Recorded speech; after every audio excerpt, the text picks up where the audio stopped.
It was really a really strong storm like I'd never really seen before. I've been here over 30 years. Probably the biggest storm I've ever encountered. My backyard, all the trees were just bending and the wind was blowing. It was a crazy night.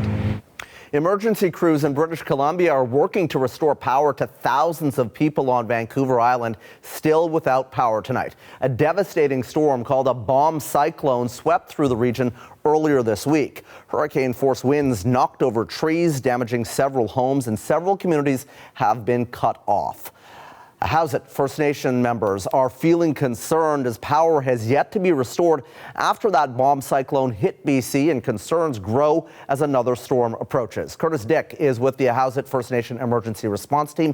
He joins us tonight from Flores Island in BC. Kurt, thanks for being here. How have you and your community been managing through this? Yes, thank you for having us. Well, first of all, we were notified of this ahead of time, which has been good. So the day before the storm came in, we had a meeting with our community members, and we actually got prepared and shut down our school, and the teachers, along with the rest of the community, had the opportunity to go out and get emergency supplies, which is really awesome. And so we were prepared, and that night at 4:52, our power went off, and it's been off since, and we're still off now. However, we've got a call from BC Hydro just about an hour ago that our hydro possibly restored it tonight at 8 o'clock tonight, which is awesome. So we're hoping and praying that they do a really good job. They've been doing a really good job, and we appreciate all the work that they've been doing. And if it comes on tonight, good. If it doesn't, it's okay. We're prepared to go for another 48 hours. Yeah, and I see the lights are on right now. You have generators in the interim, right?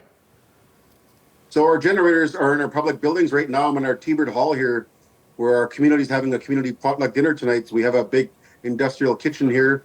So we're able to put everybody in here and house everybody. So we're cooking breakfast, lunch, and dinner, and having people come charge their devices or just hang out and watch movies. We got movies going on in the main community hall here. So we're doing the best we can to make do with what we have, you know? Yeah. Tell me what it was like when this storm passed through your community. I imagine must have been kind of scary. Well, as you know, our highway is the waterways. It's not a paved highway, it's the waterway. So a lot of the places that we do go, the rocks that we normally go around were covered in the waves, and it was quite high, substantial high winds as well. The waves are quite big, so we didn't have any boat traffic going in and out very much. Very little, if in fact. So we made our boat drivers aware. They were all on board with it, so stay put until you really need to go, unless it was life or death. And if it was really that bad, we were going to call a Coast Guard in to help support us. So we had contingency plans all along, so we did our best to educate, and our community really stepped up to do their part and work with each other and support each other. So, you know, our community's awesome that way. So talk to me a little bit about the damage that you are seeing across the community and what the cleanup effort will be like in the days to come.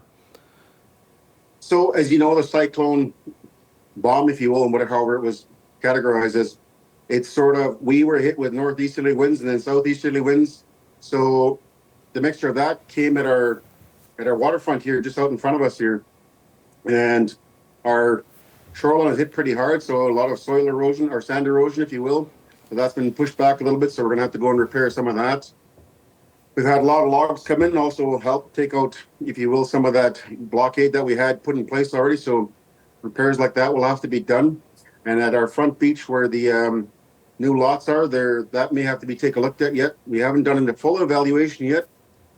We've been too busy helping cities get gas, get food, right.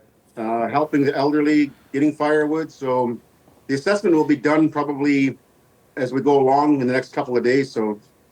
And you know, you mentioned that, you know, you don't have highways there, you have a waterway because, you know, boats are really the only means of commuting out of your community. The harsh winds from that bomb cyclone have cut you off from Tofino with this other storm system coming your way. How worried are you right now when it comes to supplies and just, you know, the damage that's already done, possibly more?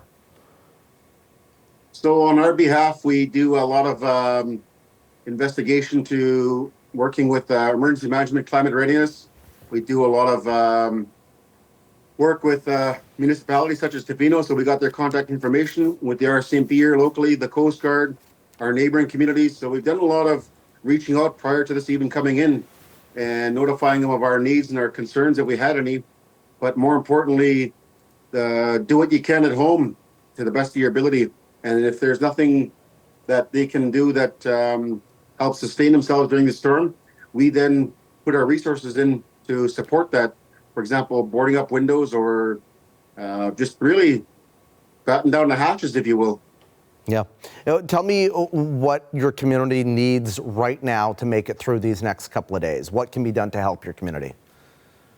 Well, right now with this break in the weather, the calm before the storm, if you want to call it that, we're now having this break where our fisheries boats, we're taking people back and forth.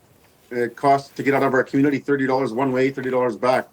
So if you can imagine somebody that doesn't have that capability of forking out that amount of money, that's a lot of money for a lot of our people that are very isolated. Mm-hmm. So having that ability to go down for free and get that much more supplies makes it that much more better for us, but it doesn't always work that way. So we're fortunate to have that resource available to us, and working with our leadership, working with our emergency response team, working with our community and all our departments, we sort of really come up with a plan that was able to help fit in everybody's needs and to do our best to accommodate them and make them feel safe, and that we didn't want to leave anybody out. It didn't matter what you were doing in the community. We wanted to try to support you as best we could. All right, Curtis. Well, we got to leave it there. Best of luck to you and the community in the days ahead and as this next storm passes.